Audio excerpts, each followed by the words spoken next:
Hello दोस्तों, तो स्वागत है आपका हमारे यूट्यूब चैनल स्टडी डेस्क में। आज हम एक 10 प्रश्नों का प्रैक्टिस सेट जीके का हल करेंगे, जिसमें आपके सामने पहला प्रश्न है। विश्व जल प्रपात डेटाबेस के अनुसार भारत का सबसे ऊंचा जलप्रपात है। चुलिया जलप्रपात, कुचिकल प्रपात, नौकलिकाई प्रपात, धुआंधार प्रपात। इसका सही उत्तर होगा नौकलिकाई प्रपात। नौकलिकाई प्रपात जो मेघालय राज्य में है, इसकी ऊंचाई 346 मीटर है। यह विश्व जलप्रपात डेटाबेस के अनुसार भारत का सबसे ऊंचा जलप्रपात है, परंतु भारत का सबसे ऊंचा जलप्रपात कुचिकल जलप्रपात है, जिसकी ऊंचाई 455 मीटर है और यह कर्नाटक राज्य में स्थित है। आपके सामने दूसरा प्रश्न है। निम्नलिखित में से किसने 1857 के विद्रोह को भारतीय स्वतंत्रता संग्राम की पहली जंग कहा? तेज बहादुर सुप्रू, जाकिर हुसैन, दामोदर सावरकर, अब्दुल कलाम आज़ाद। इसका सही उत्तर होगा विनायक दामोदर सावरकर। विनायक दामोदर सावरकर ने एक पुस्तक लिखी जिसका नाम इंडियन वॉर ऑफ इंडिपेंडेंस था।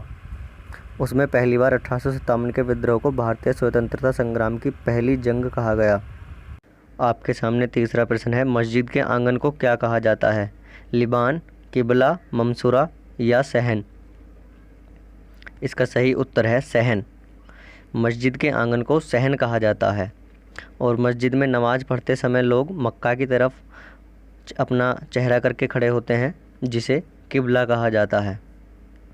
आपके सामने चौथा प्रश्न है। प्रथम बौद्ध संगीति का आयोजन कब किया गया था? 563 ईसा पूर्व, 483 ईसा पूर्व, 480 ईसा पूर्व या 383 ईसा पूर्व। इसका सही उत्तर होगा 483 ईसा पूर्व। पहली बौद्ध संगीति का आयोजन 483 ईसा पूर्व में हर्यक वंश के शासक अजातशत्रु ने अपनी राजधानी राजगृह में करवाया था। और बात करें अगर हम प्रथम बौद्ध संगीति के अध्यक्षता, तो महाकश्यप ने की थी। आज तक कुल 4 बौद्ध संगीतियाँ हुई थी, जिनमें से पहली राजगृह में, दूसरी वैशाली में, तीसरी पाटलिपुत्र में और चौथी और लास्ट बौद्ध संगीति कुंडलवन में कश्मीर में हुई थी। आपके सामने पांचवा प्रश्न है। असम का पुराना नाम था जाजनगर, कामरूप, तिरहुत या बंग। इसका सही उत्तर होगा कामरूप। कामरूप असम का पुराना नाम था। और इसके अलावा यदि बात करें जाजनगर, तो जाजनगर उड़ीसा का पुराना नाम था। बात करें तिरहुत, तो तिरहुत उत्तरी बंगाल का पुराना नाम था। और बंग, जिसे पूर्वी बंगाल कहा जाता था, यह पूर्वी बंगाल का पुराना नाम था।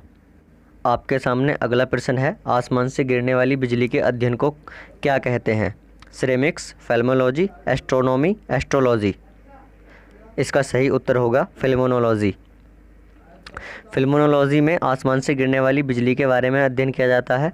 अगर बात करें अदर ऑप्शंस की, तो इसमें सेरेमिक्स, जिसमें चीनी के बर्तन तैयार करने से संबंधित अध्ययन किए जाते हैं। एस्ट्रोलॉजी, जिसमें नक्षत्रों के प्रभावों का अध्ययन किया जाता है, अर्थात ज्योतिष शास्त्र। बात करें एस्ट्रोनॉमी, तो इसमें खगोलीय पिंडों के अध्ययन करने वाले विज्ञान का अध्ययन किया जाता है। आपके सामने अगला प्रश्न है। सिंधु घाटी के किस स्थान को मैनचेस्टर की उपाधि दी जाती थी? लोथल, कालीबंगा, राखीगढ़ी या बनावली। इसका सही उत्तर होगा लोथल। लोथल जो सिंधु घाटी सभ्यता में मैनचेस्टर का कार्य करता था। मैनचेस्टर से तात्पर्य है जहाँ पर व्यापारिक केंद्र था, और लोथल में एक बंदरगाह था, तो इसलिए लोथल को सिंधु घाटी का मैनचेस्टर कहा जाता है। मैनचेस्टर इंग्लैंड का एक शहर है जो व्यापार का मुख्य केंद्र माना जाता है। यदि बात करें भारत का मैनचेस्टर, तो वह गुजरात के अहमदाबाद को कहा जाता है, और उत्तरी भारत का मैनचेस्टर उत्तर प्रदेश के कानपुर को। वहीं दक्षिण भारत का मैनचेस्टर तमिलनाडु के कोयम्बटूर को कहा जाता है। आपके सामने अगला प्रश्न है। भारत और चीन के मध्य पंचशील समझौता कब हुआ? 1950, 1953, 1954 या 1956। इसका सही उत्तर होगा 1954। 1954 में पंचशील समझौता भारत और चीन के मध्य, जिसमें प्रधानमंत्री पंडित जवाहरलाल नेहरू और चीन के प्रधानमंत्री चाउ एन लाई ने हस्ताक्षर किए थे। 25 जून 1954 को चीन के प्रधानमंत्री चाउ एन लाई भारत की राजकीय यात्रा पर भी आए थे।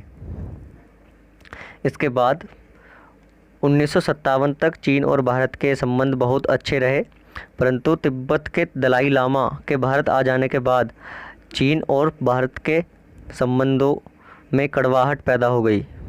और आप जैसा भी जानते होंगे, जैसा कि 1962 में चीन ने भारत पर आक्रमण किया, जिसमें भारत को चीन से शिकस्त भी झेलनी पड़ी थी। आपके सामने अगला प्रश्न है, लाल रक्त कणिकाओं के निर्माण में कौन सा विटामिन सहायक होता है? Vitamin A, vitamin B, vitamin C, vitamin D. इसका सही उत्तर होगा विटामिन सी। विटामिन सी जिसे एस्कॉर्बिक एसिड कहा जाता है, C6H8O6 इसका रासायनिक सूत्र होता है। इसका प्रमुख कार्य लाल रक्त कणिकाओं का निर्माण होता है, जो रोग प्रतिरक्षा और हड्डियों के लिए आधात्री का निर्माण करता है। आपके सामने वीडियो का अगला और अंतिम क्वेश्चन है, पित्तरस का पीएच मान लगभग होता है 2.4, 2.8, 7.4, 8.6। इसका सही उत्तर है 8.6।